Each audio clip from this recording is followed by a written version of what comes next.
Everybody, welcome to Game Off Podcast, episode number 12. This week we got news about Telltale being revived. We also have some news that's going to infuriate the incels. Cyberpunk doesn't have binary gender options. No. Oh no. Our Fireside chat this week, as always, will be accompanied thereafter by the Showcase of the Week, Remnant from the Ashes by Gunfire Games. I'm your co-host, Brent, a.k.a. Arcadia, along with my buddy... Andy, a.k.a. Solitalker. All right. And with that, let's kick it into high gear. News, Telltale. What's up, buddy? Why am I calling you buddy? I'm going to stop doing that. Because we're in high gear. That's why. Dude, I'm in ninth right now. So, well, I mean, get ready to pump your brakes, because this is all... a lot of not exciting news. LCG Entertainment, headed by gaming giants Jamie Ottley and Brian Waddle. My other buddies. Yeah. You'll know Ottley from Galaxy Pest Control, the company that brought us some of those great licensed Duck Dynasty and Power Rangers games. And you may have run into Waddle when he did marketing for the Havoc engine. So those titans, those behemoths of the electronic entertainment industry have done us all the favor of buying all of Telltale's assets and then saying that they're bringing the studio back in the same way that, in the way that, like, stuffing your dog after it dies is bringing your dog back to life. Oh, that got sad. Question. Yeah. Where do they get money from? Oh, These man. two individuals. Is this something that you know? I don't know this. No, I don't. Oh, okay. I'm curious if either Telltale and all of their assets were so cheap that just two individuals could easily buy them up, or it was some other mystery. It was a fucking fire sale. They could not discount the rights to that Hector series fast enough. I imagine it was just... They didn't even realize that they had bought Puzzle Agent. It was just stuck between 2 pages of the Batman contract. And it's, oh shit, yeah, I guess we could publish this too. Yeah, this is just... these guys saying that they're bringing back Telltale, it's a very cynical, like, hey, we all want to bring these games back and get another season of Wolf Among Us, maybe, or Batman, or Tales from the Borderlands, but like, it's just new people wearing Telltale skin in a very gross way. And from what I've heard, they're considering and willing to offer some of the old Telltale employees some freelance positions. Yeah, with the possibility of full-time in the future. Yeah. If everything works out. I would bet that this is just people looking to continue selling these on existing platforms. Just, hey, we already got it. People still want to buy these games, some of them. Yeah. Put them out there. Get Poker Night on the inventory too on Switch. Let people have fun with that. Yep. No, I'm sure that's the exact thought people had as soon as they started getting pulled from every marketplace. Like, what? No, let's get these games. Let's put them back. They're literally on everything. All of them are on the goddamn Windows Store, for Christ's sakes. Not anymore. Not anymore. Now you gotta buy them through LCG Entertainment. And all your good money has to mix up with that dirty Duck Dynasty money. Well, hashtag boycott, boys. Am I right? So it sounds like a lot of like maybe promises. Do they have any concrete plans? Because if I get told that a fucking second episode of Wolf Among Us is coming out, and then it doesn't come out again, I will eat their faces. Their loose-fitting Telltale skin I will eat right off of their faces, and then I will eat their real faces. I've heard that...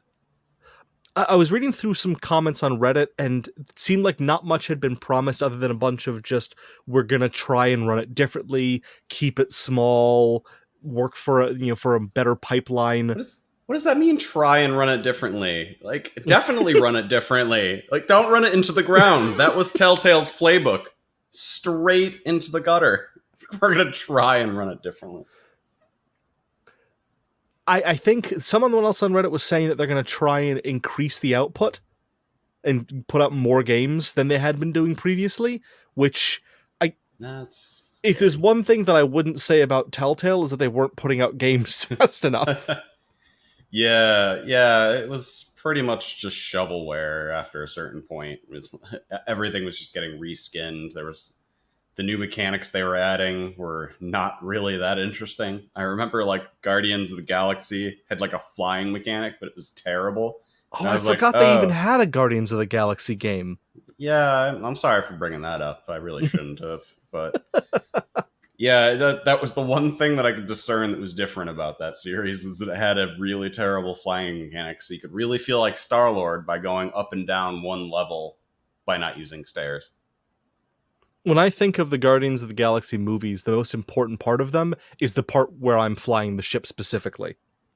That's the part I really wanted to make sure that they nailed, because that's the part that means the most to me. Well, well, it's an adventure game, so bad news there. Yeah, Yeah, you could so do so much with that property. So you could have done so much with any of the properties they had, other than possibly Wolf Among Us. That may have been one that they got the most out of. yeah, that's like the craziest thing about the Game of Thrones one. Like that should have been just money, printing money, and they like fucked it up. Like that franchise is nothing more than like political intrigue, and they somehow fucked up all the entire story for that. I played the first episode for it, and it was just like gruesome, and like every character was unlikable, and it's like you missed the point of this entire series. Which is so funny when you look at the comparative reviews to the Game of Thrones Reigns spinoff that Devolver published like a Yeah, year or two ago, which was like universally acclaimed. Everyone loved it, talking about how they did a great job with the story, how they did a great job with the characters, and feeling like it kept the right tone of the Game of Thrones universe. yeah, and this is in a game where you're literally just swiping left and right to make decisions. With a much smaller team, much simpler like they had Yeah, everything.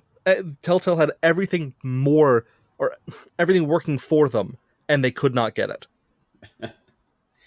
well, hopefully the new guys, I've already forgotten their names, listen to our show and learn from these mistakes and produce very good adventure games. I'm slightly hopeful. I'm glad that their games aren't going to be gone forever. There's merits to some of them. It's definitely like you know hit and miss with all their games, but I mean some of them I would really miss. Yeah, I want to see more of it because there's not a lot of people doing adventure games in that style, like real point and click adventure games. Yeah, exactly. So that'd be cool to Yeah, see more of. But I'm not looking at this like some people were originally reporting it as like, hey guys, Telltale's back. yeah. We're gonna get resolutions to all of those unfinished storylines, and all your favorite characters and games are gonna come back. Well, I definitely know better than to believe that. With anything Telltale touches turns to poison. At least the last 6 years. All right. What are you gonna tell us about Cyberpunk? That's what it was. Yeah. Get ready to get upset, boys, because CD Projekt Red, the Polish developers of Cyberpunk 2077 and acclaimed publisher or developers of the Witcher series, very specifically Witcher 3, which is just Mm-hmm. making money hand over fist for them. Their latest and greatest game coming out next April, Cyberpunk 2077, is not going to have binary gender options. Instead, for what they are quoted as saying being really inclusive, they're going to just give you all of the male options you could ever need to build your own male to whatever design, or female, should also point that out, any gender you want. People are really mad about this. Right, People, but if I build it myself, then it's not really like I didn't click a button to guarantee it was male, though. yeah, exactly. So there, you might miss one artifact somewhere on your body, and suddenly you're a female. That's how everything works, right? No, it makes perfect sense. I don't know when we ever even got to the point where we were just like, hey, you pick the boy or the girl. Like it should have always been this customizable. The fact that they're one of the first people that's doing it in the most open possible way has sort of made it a controversy all of a sudden, where they've literally just said, yeah, it's not going to say male or female. It's going to have, like masculine, feminine sliders. And if you want to be, a roided out bro, like you could still do that, guys. Don't worry. Yeah, but it's not like I don't have a certificate saying that I'm male though. Like, so what if in this single player game someone accidentally clocks me as being slightly effeminate? Then what? Then what happens though? Yeah, then how does the dialogue work? Ooh. Who do I talk to about that? Yeah. How do I contact management and report that problem? Girls can't do boy tasks. I'm not. No. How am I going to get all of my quests if I have boobs? I cannot imagine something more ridiculous to be up in arms about. Yeah, it's. I want. Can you like get in the mind of some of these people and tell me what there is to be mad about? Because I'm genuinely struggling. It's just, I mean, obviously this is just a sign of the degeneration and devolution of just social norms. The second that you allow sliders for things like masculine and feminine, you've allowed other things, and those other things are even worse. So think about, and while you're like thinking using about that, the same bathroom. Yeah, well, yeah, and while you're thinking about that, think about this. In the future, they're just going to want to like invent 50 new, like how, if there's no binary gender, then every little gradation on there is a gender, and you can't have an infinite number of genders, because then how do you count them? Yeah. Like, how do I make a drop-down list of them when I'm designing a website or an access form? Yeah. Databases can't handle this, Andy. Clear now. Thank you for explaining this to me. Has anyone considered the difficulty of porting existing database technology to handle granular genders? Has anyone even considered that? Did CD Projekt Red consider that in their hubris of adding... You know what game also had something similar to this, although I think it may have had the masculine or feminine baseline, was Saints Row 3? Mm-hmm. I think everything was available, like all the body customizations were available for both body types of either male or female body. So you could then add every other additional customization of height and weight and chest size and hair, and everything else was just slapped on top of whatever of like the 15 base bodies you picked. Yeah. Yeah, I mean, I'm sure they'll have templates that are very clearly like male, quote unquote, or female to start with, so you don't have to worry about accidentally forgetting to customize your toenails and suddenly you're running around the game with pink toenails for 100 plus hours. So if that's what people are worried about, please. I want them to have something in there. I would love for CD Projekt Red to have those base templates, some super roided out Marcus Phoenix looking guy, and then but secretly behind the scenes, there actually is a little flag for whether you're male and female, and he's secretly female the whole time. That little flag, and it doesn't affect gameplay in any way. In no way does it affect gameplay. In no way does it affect anything. It's just that little check mark that they so desperately want is flagged in the other way behind the scenes. It doesn't get revealed until you beat the game. Yeah. Thank you for playing, miss. We appreciate your patronage. You've saved the world, ma'am, and we appreciate it. I really want there to just not be like a voice preview button, and they just don't let you choose the voices. So you start the game, and you're just like looking like Marcus Phoenix, and you're like, oh yeah, let me buy some guns. I want this the loudest, proudest Julia Child voice on a Marcus Phoenix body for these guys, because if they're that fragile that a game that isn't even out yet, that they haven't seen the details of, and they have no concept of the story or whether or not gender plays any part of it, that just the idea of character creation described to them in abstract is given them agita. I want nothing but the worst for them. I want that moment where I think it was one of those better early moments in Notch's career where someone was making some comment about it being some SJW game, and so he announced that it was canon that every creature in Minecraft was gay. I think I may be slightly misremembering the story, but I think he announced that like someone claimed that like, oh, that's two male sheep. How do they recreate? It's like, oh, they're all gay. All the sheep, all the animals in Minecraft are gay. Dude, that's like perfect too. Like we don't need to punish anyone. Let's just troll these fucking dildos. I'm so sick of it. Yeah. This and then last week's everyone getting all up in arms because a game company might have removed an Oil of O gay joke on a like it. What is happening? I don't know, man. What is happening to games? Let's move on to a lighter topic that gets us off of just deep railing these fucking noobs trying to be diplomatic. I'm just gonna call them very, very bad things. Anyway, hey Andy. Yeah. I have a question for you. What's that? Jeopardy?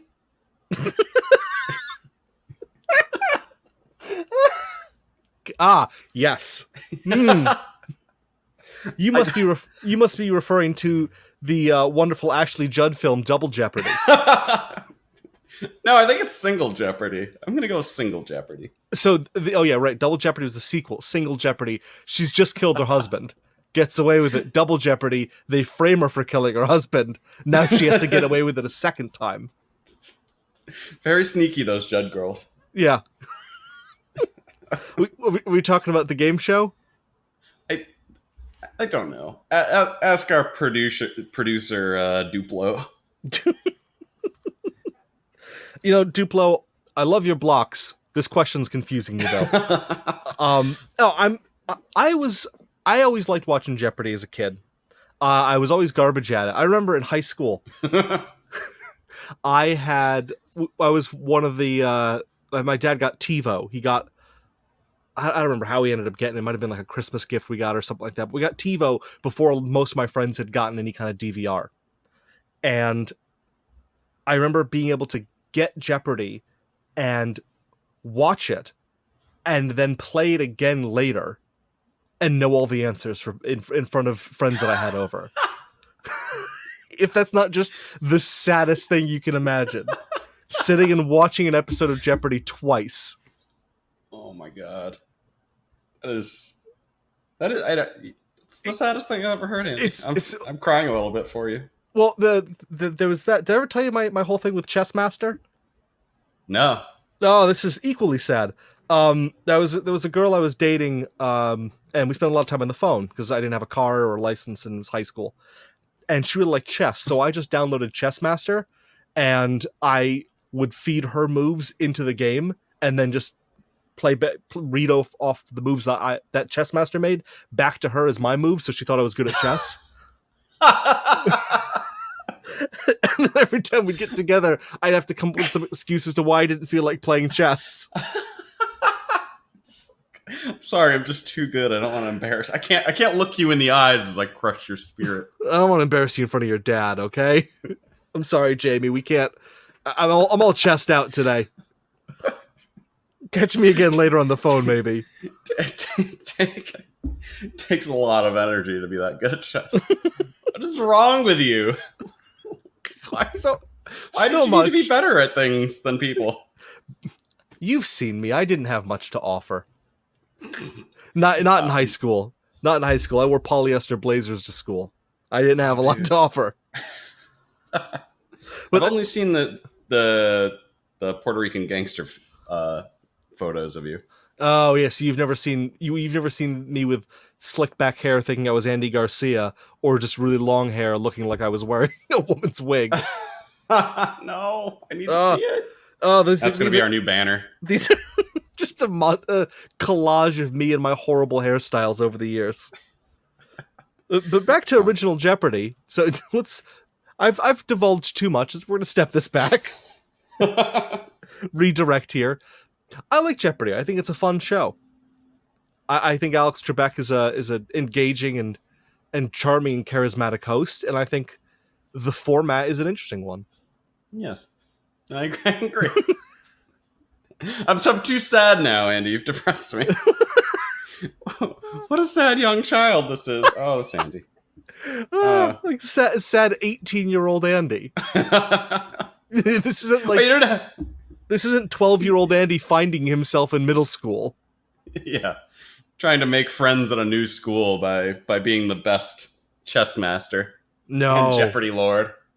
No, I tried to make friends by wearing polyester jackets and slicking my hair back like I was Andy Garcia. Well, I found a new reason to drink today. I've got a question for you. Wait, no, you didn't tell us what you think of Jeopardy. It's kind of fun to play along with, unless you play along with somebody who takes it too seriously. Like someone that maybe DVRs Jeopardy and then plays back later after learning all the answers. If I were to watch it with somebody like that, I would probably really fucking hate Jeopardy. People it's kind of fun. Like that are monsters. They're truly... What a sad individual. Worse than people that get mad about fucking binary gender options in video games. The bottom rung of civilization. There were a couple of classes I remember in high school that did Jeopardy as like leading up to finals and exams, and they do like class Jeopardy. That was always a fun day. Yeah, no, I really like the format. It's really smart. I never got why they phrased the questions the way they did, or the answers, and then you had to answer them as questions. Like, I mean, I get it, but I don't get why that had to be the thing that they do, other than being a complete inconvenience for everyone that's playing the game. It must have been like initially that was going to be their shtick, was doing it backwards. But none of the... What's real fun is if you look at the answers as the answer someone gave to the question being asked. So someone asked, like, what is a cardinal? And someone replied in that Jeopardy kind of like, this red bird, like that kind of weird phrase. And you'd think, like, exactly. What a pompous asshole. Who answers questions like, it's a red bird? It's those pretty red birds. How many red birds are around here? You know the one. The one that's all red, all over. There's an NFL and an MLB team named after them, but they're not from the same city. Come on, man. I got a question for you, Brent. I guess you can ask. What? It's taking a second here to load. Oh, how about that new Star Wars trailer? Haven't seen it. Okay. Hi. If you haven't seen it, that was also part of my question. I had a contingency in here. Or if you haven't seen it, horoscopes. Oh. Okay. Oh, wait, she actually planned this out. Yeah, she actually did, because I hadn't seen it either. So I was just going to riff off of whatever you said. Duplo, you're hired for a second episode.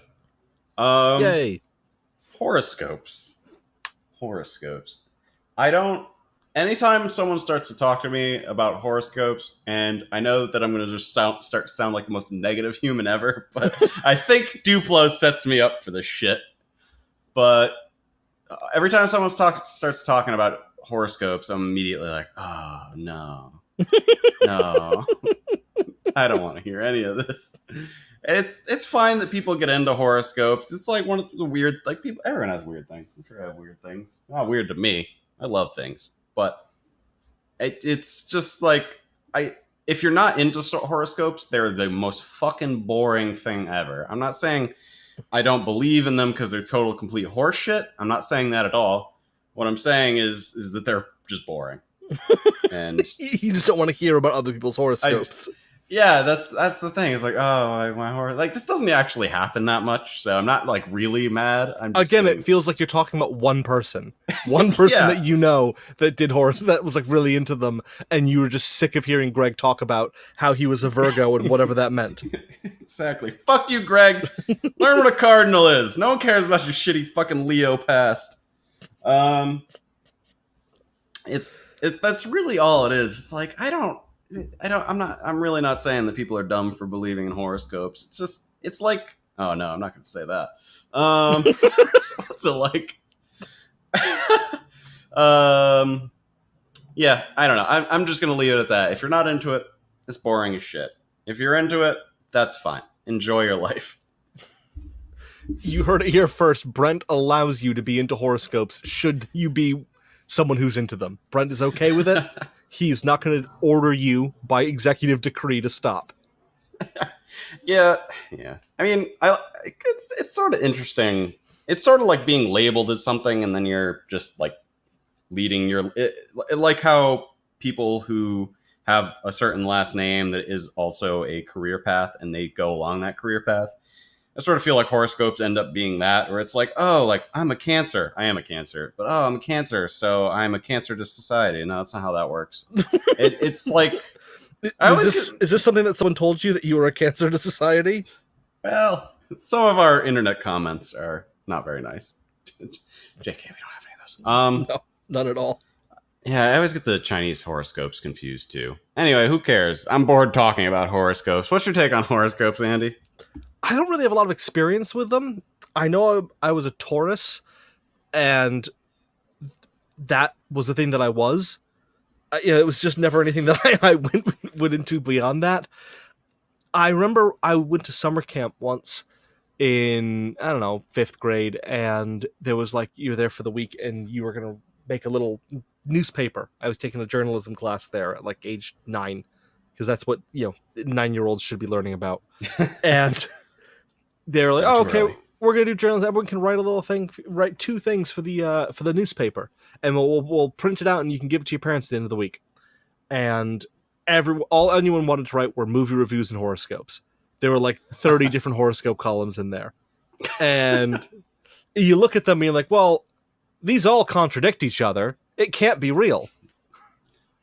Because all of these kids wrote completely different horoscopes for Taurus. So that just blew the lid off the whole thing for me. Poor Andy realized at age 9 that horoscopes and Santa were bullshit. Yeah. On the same day. Both from the same issue of the Summer Place Gazette. Yeah, that's what the movie reviews were for. Fucking Santa Claus. It's like, well, Santa can't be real if Tim Allen is Santa Claus. Therefore, oh no. And what I really wanted was for someone to tell me that Tim Allen wasn't real, but it just wouldn't happen. Another dream deferred. Oh. So we moving on to our showcase here? Yeah.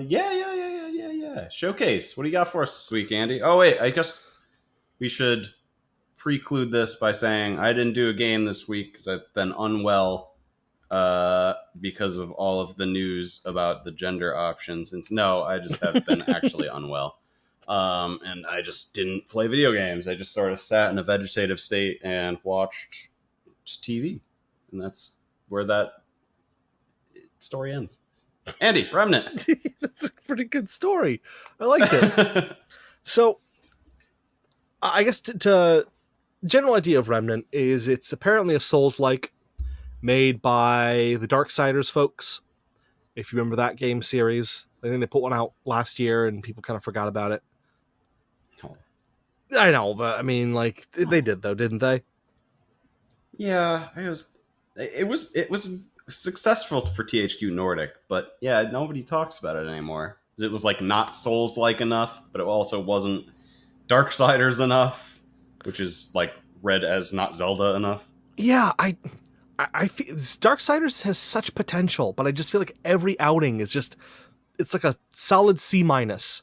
There's a lot of really good stuff in there, but they just don't stick the landing. Yeah. I mean, yeah, it seems like it's all a polished thing. I've only played the first one, and every time that game fell down, and it was literally just like, oh man, if they spent like 5 more hours thinking about this, like it would have been great. Which actually, I don't know how I was going to tie that back into Remnant. So I'm just going to jump back into Remnant.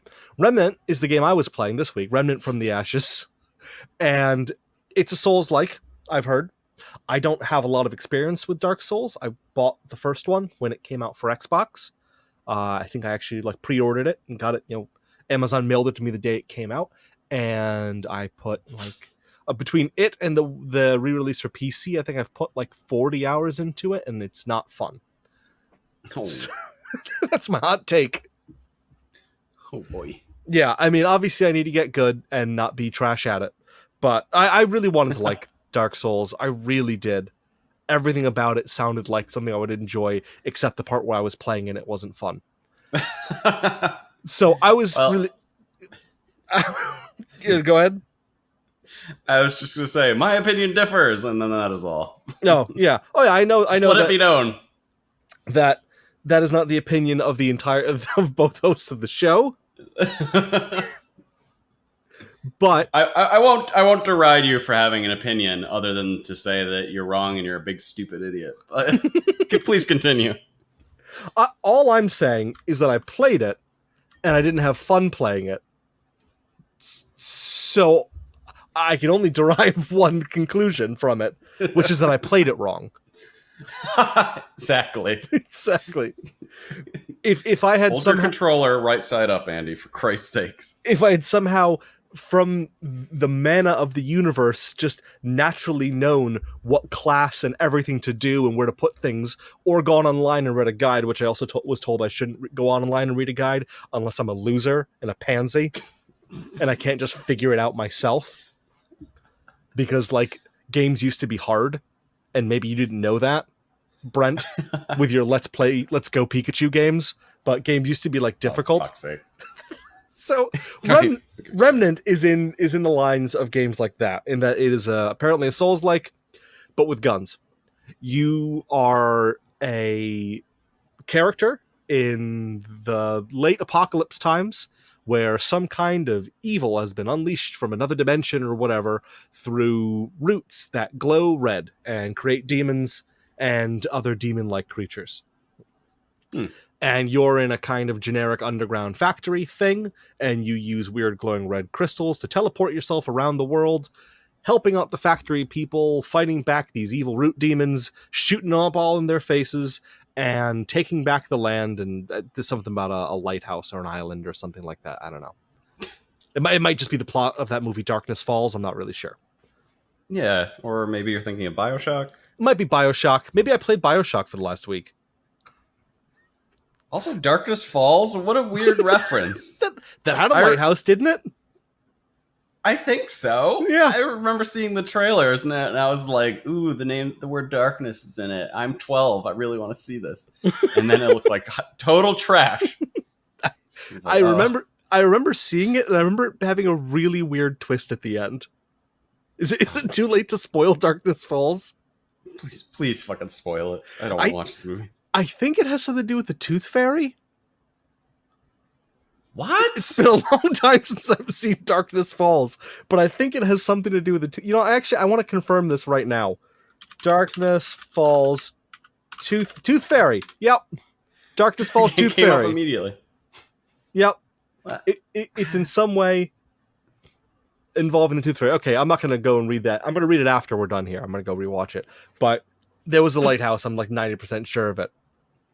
You remember the movie Pulse? No, what was Pulse?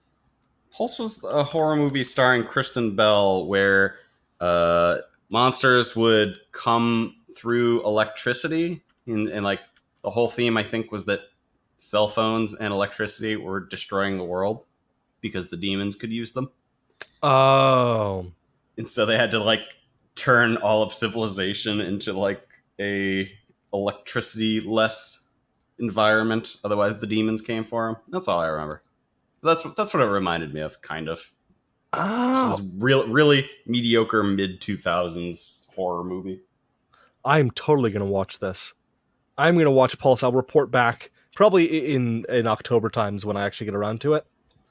Fuck yeah. But wow, Ricky Lindholm's in this? Brad Dourif, or however you pronounce the last name, Octavia Spencer.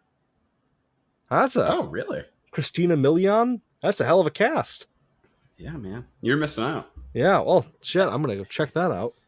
Oh, well, it's now a horror-themed episode. Yeah, this is the spooky podcast.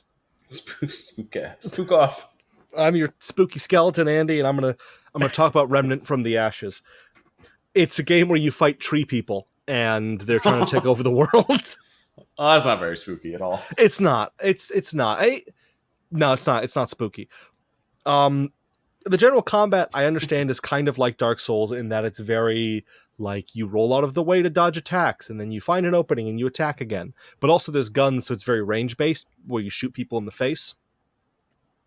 And they do a lot of the Speaking my language. Yeah, they do the Dark Souls things where you've got this item that definitely isn't an Estus flask that you can only use 3 times before you stop at a place that definitely isn't a campfire.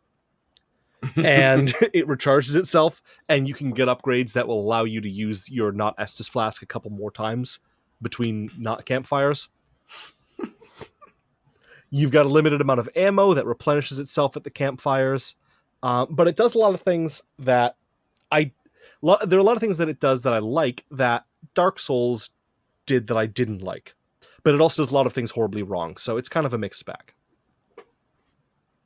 Should I keep going with this, or did you have specific stuff you wanted me to jump into? Yeah. So we're changing the format again. Surprise, motherfuckers. I'm going to be asking Andy a series of questions about the game, and Andy's going to answer them. And after he's done, if he finds that there's any poignant information that we didn't cover, he will also cover that, and then we will wrap up. That's it. All right. So you pretty much already covered my first question, which is it Dark Souls? And if not, why not? I think the things that, granted, I've only played Dark Souls 1 and a short amount of Dark Souls 2. Mm-hmm. Not a ton of it. I bought it used at a GameStop and played it for like 2 or 3 hours and was like, it's still not fun. It's still not a good game. So, it definitely feels Dark Soulsy in that the movement is slow. The combat is very deliberate. At least the melee combat is.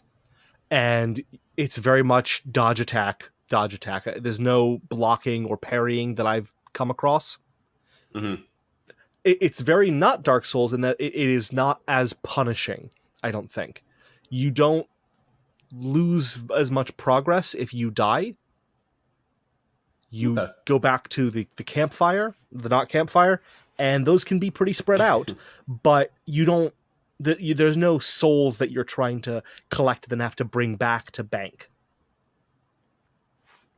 So you don't have that loss, which makes some of the not well balanced boss fights feel better. Like, there are times where I was in a not well balanced boss fight and thinking like, man, if this is Dark Souls and I just died like this, I'd be fucking pissed. Right now, I'm just a little irritated. I'm mildly inconvenienced. The boss fights are probably where it differs biggest. That's horribly phrased from Dark Souls in that they're very a crowd control, or what do you? There's a term for when you've got a boss thing you're fighting and it just keeps summoning minions.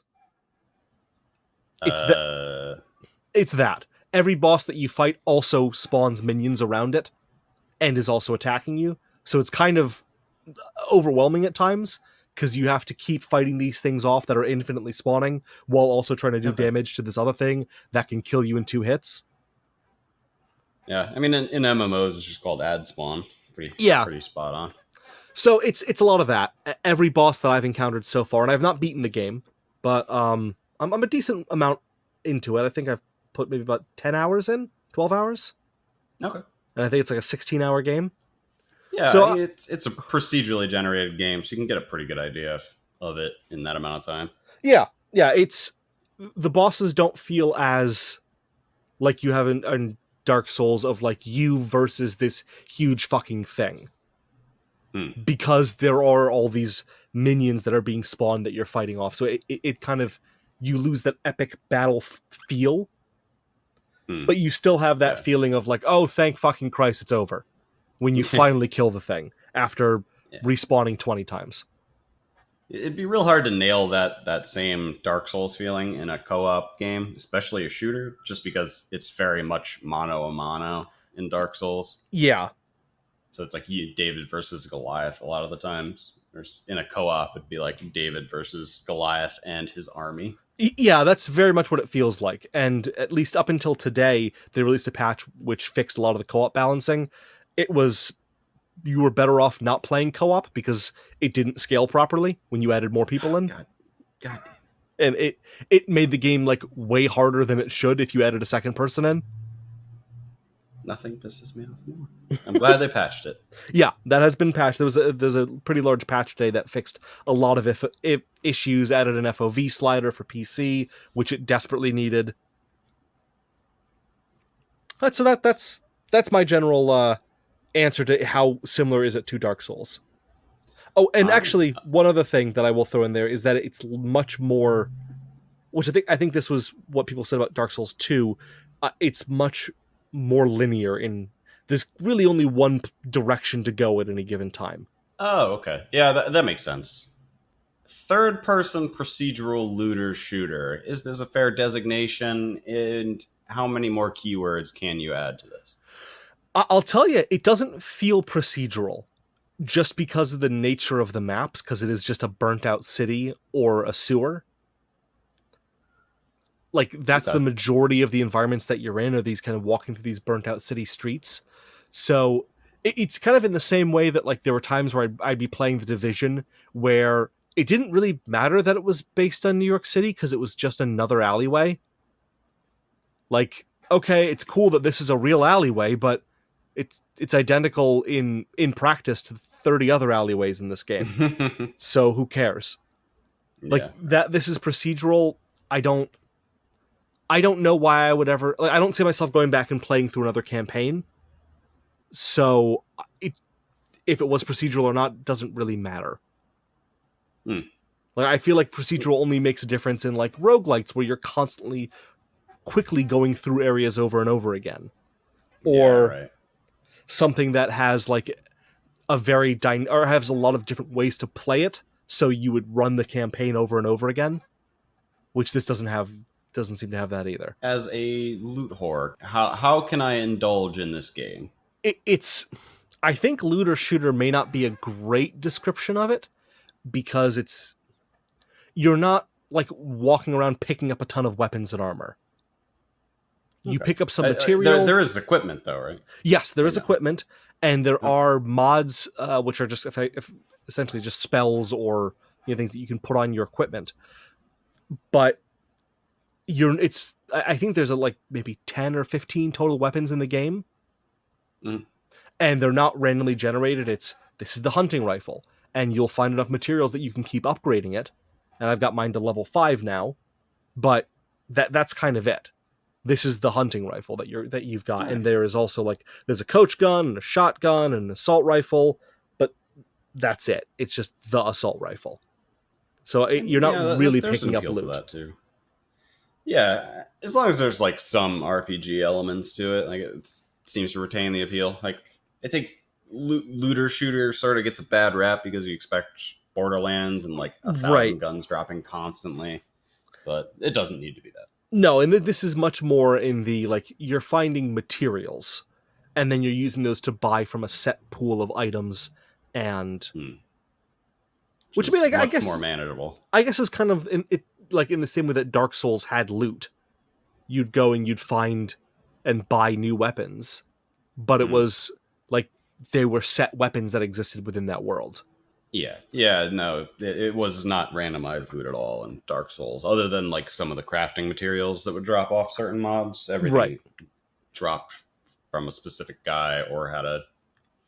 Well, I guess the Black Knights had drop rates. There's a couple of drop rates. For the most part, you're finding one item here 100% of the time, or this boss drops this, or this boss drops this if you meet certain conditions. It's like 95% of all the things in that game. The one thing I'll say this with the RPG elements, and that was a big complaint I had with Dark Souls, was there were so many things to upgrade, and it really did a very poor job conveying what any of them meant and where you should be focusing your efforts. And if you read online, they're very, like, it's not you can kind of do it. Like, no, there's very clear things that you want to do in a certain order. Yeah, and the first one especially, because you could modify it with like 1,000 different... You could go off into like a dozen branches of every individual weapon, which is basically like you can enchant a weapon and then you can also upgrade it after it's enchanted into a completely different branch. It definitely got overwhelming. Whereas this, like, it basically breaks it down into traits. So you've got every time you level, Ah. you get a trait point that you can assign to a trait, and the trait is more health or more experience or take less range damage, do more range damage, do more crit damage. Like very clearly spelled out, this is the Does it trait, this is what it does. does it have like numeric levels, or does it just like after you've reached a certain amount of experience, you get a trait point?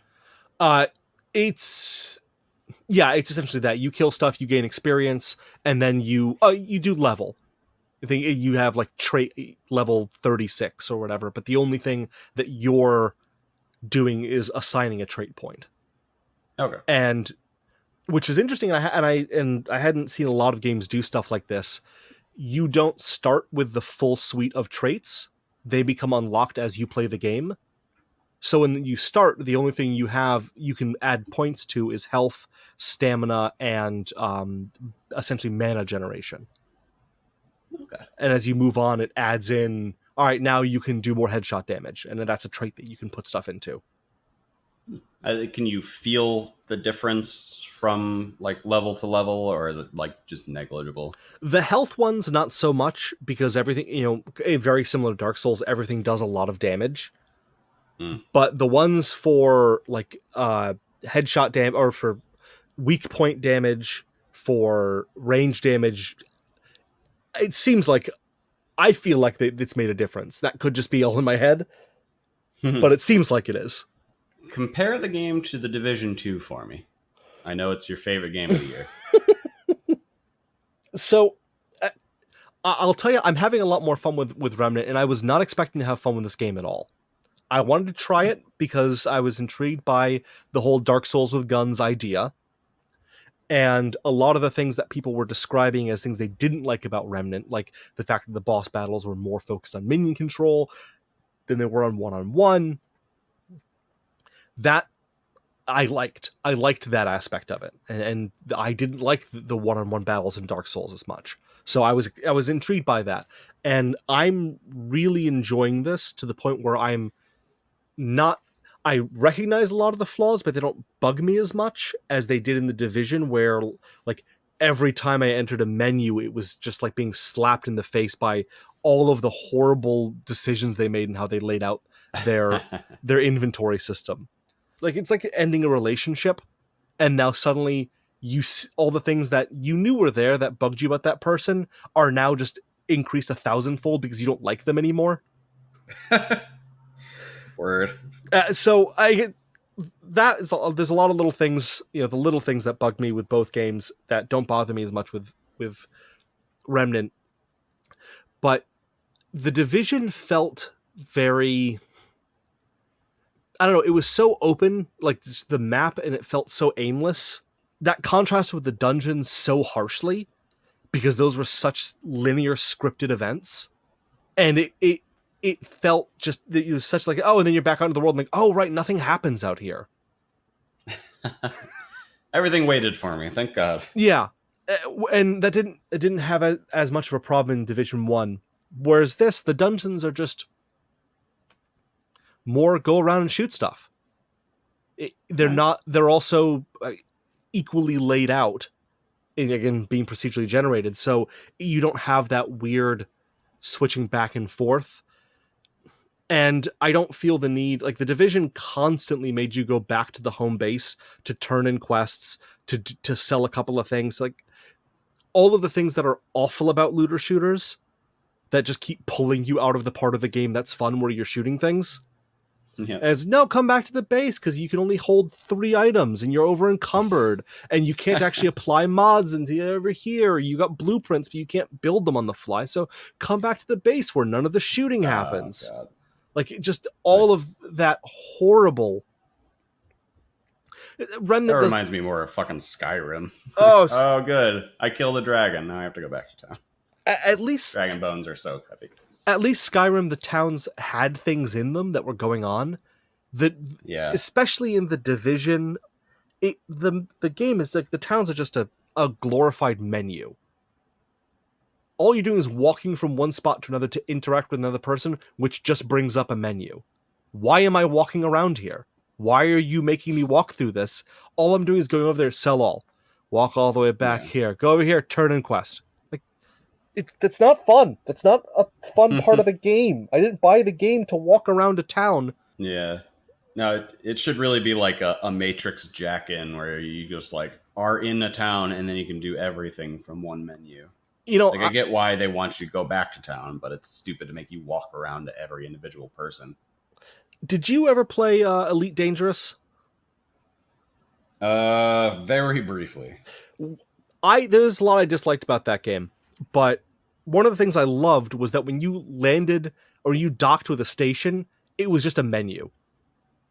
Here's the tab to buy and sell shit. Here's the tab to do stuff with your ship. Here's the tab to look at, like, and it's okay, do, and then I'm out again. It felt so. That makes perfect sense for that game. It felt so quick and nice, and the Remnant has that problem as well. But because it calls you back to town so infrequently that it doesn't feel like a huge ass ache. So. I'd say it's better than the Division in that sense. The combat also just feels like the gunplay feels really good in Remnant because it's slower and it's kind of more, I guess, Dark Souls-esque, and like your rate of fire is slower and your shots really need to be kind of on center mass or headshots because you need these things to land. You're not just like laying out with an LMG and then firing a shit ton of grenades and then ducking behind cover. Like, it feels more. There was some game, and I still can't place it, but where the combat felt similar. Of like this, all of your shots need to be good shots and need to land, and you need to kind of be more aware of your ammo and more aware of, because it's not a cover based game. You need to be aware of your lines and who can get line of sight on you and where people are. Yeah, it's a good time. Better than the Division 2 by far. That's pretty much all my questions on the game. Anything you'd like to add about Remnant? Yeah, there's a couple of things. Because I'm really enjoying it, but there's definitely problems with it. And one of the things that it made me realize, and I want to ask this question to any of the game developers, of which there are none that are listening to this. Why are there fucking stamina meters in town? Why can't I run full stop in town? There's no enemies to fight in town. It's such a bad idea. It's so fucking stupid. It's not fun. It's not fun. I hate stamina meters in most games anyways, because they're usually not fun. They don't, like, at least with a game like Dark Souls, it's part of the gameplay is managing your stamina. So that's yeah. But I think of a game like Far Cry. Did it ever have stamina meters? Just let me run. Yeah, especially in an open world game. It's like, I got places to be. Exactly. I have traversal I need to do. This game has the same problem with a lot of other games where there's a save point right before a boss fight, but it's not directly outside the door. It's like a 15-second walk to the door. Why? There's nothing to fight in between the save point and the door. I don't need... Like, I can do all of my healing and prep standing still. Yeah. It's not something that only has to be done walking. Why do I have to die, respawn, walk 15 seconds? Just right outside the door. Yeah. And it's not, those aren't unique problems to Remnant. These are problems that a lot of games seem to have, but I'm still seeing them in Remnant. I'm like, how are we not past this? And I'm going to make one final hot take here, and I'm going to say something that I think is objectively true and cannot be disputed. Sewer levels aren't fun. Somehow you've managed to bring this up two episodes in a row, and you didn't even start playing Remnant since the last episode. I know. They're not fun. Stop putting them in games. I feel it so strongly I had to say it twice. Stop putting sewers in games. They're not fun. It's like... I mean, other than like them being aesthetically unique, they're not interesting environments. They're just wet tunnels. They very quickly lose their interest. Yeah. It's like how there was that period of time where every game had to have like a mandatory vehicle section and a mandatory turret section, and then at some point realized like, oh yeah, this doesn't make sense. We need to stop doing these. These aren't... Nobody likes this. These aren't fun in every game. They're fun in a couple of games where it makes sense and it's well done, but they're not necessary in every game. It's not a rule. Yeah. We should do the same thing with sewers. Just get rid of them. Except in, I think... Hashtag no more obligatory sewers. Yeah. Just think of something else. Well, or don't. Just keep it fluid. Yeah. Stop making the same shit over and over again. Yeah. And listen to me when I give very simple ideas of advice for things just like general quality of life improvements and UI. Just, it's so simple. Hear our cries. We're not going to see the ramifications of our desperate and well-regarded cries for a few years, Andy. This is how game development works. I understand that, but tables are the easiest way to compare data. It's easy to do. Why is data every game a comparison. spreadsheet? They're effective. It's very easy to compare two items when I can see all of their stats at once in a table. When it's two things that are like side by side and kind of askew, so one's slightly higher up than the other, and they're like they don't even have comparable stats because like, oh well, this one has a spread, but this one's a rifle, so we don't even have a spread stat on it. What the fuck is wrong with you? All of the information's, it's there behind the scenes. There's just a big table. Why don't these games have download to CSV options? God damn it. Okay, so that is the end of that rant. Oh, okay. Well, for everyone that was interested, the idea of the new format was basically like, I don't know too much about the game. So all I did in preparation for this was to watch a trailer. And that gave me some ideas for those questions, because those were my impressions of the games. So it puts me in the seat of someone maybe like you, the listener, who hasn't played this game yet and is thinking about buying it. So that's where the whole format stemmed from. We're going to be trying that out for at least a few more weeks. Give us feedback if you like it. I think it's an exciting... Or if you don't. I think it's an exciting new take on it. I think it's going to be good. Yeah. People enjoy when we talk, apparently. So the feedback goes. So they say. Yeah.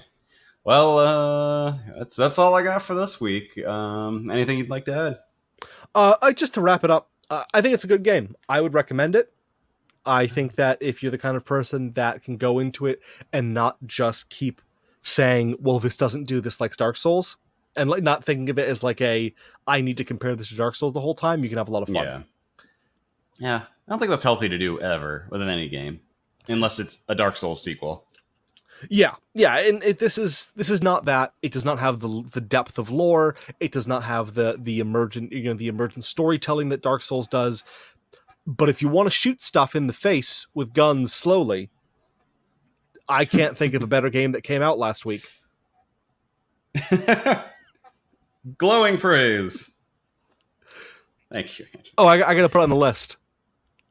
Oh, yeah. It's weird being so like disconnected from this whole process. Or is it rank 80? I'm gonna put it. So I'm looking at the list here. I'm gonna put it between Anthem and Bloodstained. So it's gonna be number 10.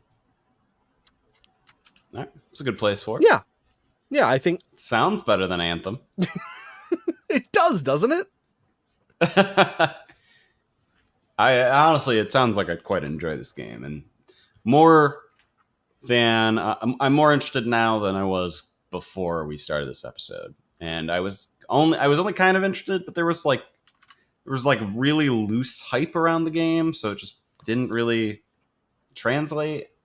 It's probably just because it's like a double A developer and not a triple A. Well, it's $40, which is a little cheaper than usual. That's worth noting, right? Yeah, $40. Save some buccarinos. They've already done at least 2 or 3 patches, so you know that they're at least actively working to get it fixed.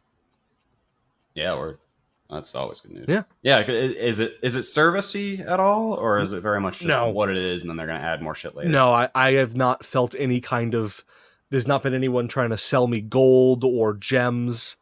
There's no skins that I've run into. Yeah, that's definitely worth noting. I've not run into anything that felt live servicey or microtransaction-y. All right. What is there? Sorry. Oh, I know. It's so devoid that I wasn't even thinking about it in there. Like that. Okay. How little it's been there. Oh, that's fucking good news. Do they have plans for future content, or is this literally just the game? Period. I have no idea. I've not seen anything. Seems like a game that they could add on to pretty well. Yeah, you could probably do an additional campaign for this or something, but I've not heard anything. Okay. Well, I'll leave that to the viewers to look up. Decide if you want to play the game. Yeah, go figure. And then decide to do your own research. Yeah, go figure it out. I'm not your dad. I'm not going to do this for you. Go look it up. Yeah. Quit being a bitch. All right. Anything else? No, that's it. All right. Do you know what game you're doing next week? Oh, no. All right. It's a surprise. We can skip over this thing. Surprise! You know what? There's like 2 or 3 different games I might end up doing. So I ain't gonna say shit either. Sorry, guys.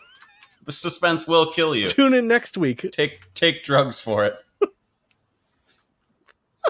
Yes, yeah. Also, please do turn in next week. I was about to be like, yeah, if you want. No, do it. I'm your dad. You have to. This is what marketing tells me is a call to action. Watch next week. Listen Yes. next week. Yeah. Yes, listen, all of you binary incels, you sons of bitches. I always end up mouthing off to the listeners. I'm wrapping this up. I'm really afraid that you may have some information that I don't, that our listeners are all incels. We've only struck it in that one community for some reason. If that's the case, I don't know what it is about us. I'm going to start. I want to basically just invert our list here and tell them that Division 2 is the best game. And they should all go buy it.